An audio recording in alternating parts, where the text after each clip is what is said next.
Hello students, staff selection commission examination lo quantitative aptitude కి సంబంధించి previous year question చూద్దాం. In a room there are some chairs and some people.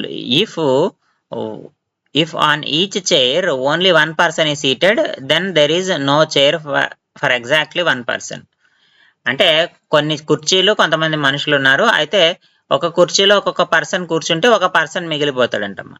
అంటే chairs persons మనకి ఇలా ఉన్నాయి. If on each chair 2 persons sits, then there is one chair is vacant. అయితే ఇక్కడ ఒకవేళ 2 persons కనుక కూర్చుంటే ఒక్కొక్క కుర్చీ మీద ఒక పర్సన్ ఒక చైర్ ఖాళీగా ఉంటుందంట.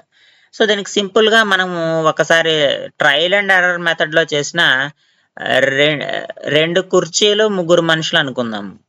సింపుల్ గా 2 కుర్చీలు ముగ్గురు మనుషులు అనుకుంటే మనకి సరిపోదు, ఎందుకంటే ఇద్దరు కూర్చుంటే ఒక మనిషి మిగిలిపోతాడు. సో కాబట్టి 3, 4 సరిపోతుంది. చూడండి, 3 చైర్స్ 4 persons అయితే సరిపోతుంది. ఎందుకంటే ఇక్కడ ముగ్గురు కూర్చుంటే ఒక పర్సన్ మిగిలిపోతాడు, లేదు ఇద్దరిద్దరు కూర్చుంటే ఒక చైర్ వేకెంట్ గా ఉంటుంది. సో కాబట్టి మన టోటల్ నెంబర్ ఆఫ్ చైర్స్ అడిగాడు కాబట్టి option C 3 chairs is the correct answer. So 3 chairs 4 persons ఉంటారు.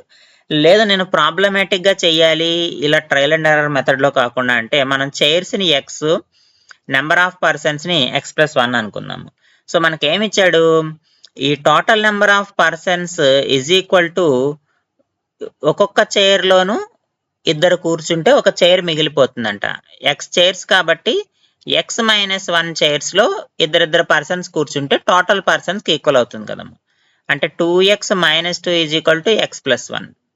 సో ఇక్కడ ఏమవుతుంది, 2x - x, x 1 + 2 3. So x is equal to 3. So number of chairs ఎంత వచ్చింది, 3 వచ్చింది. సో ఇలా అయినా మనం చేయొచ్చు.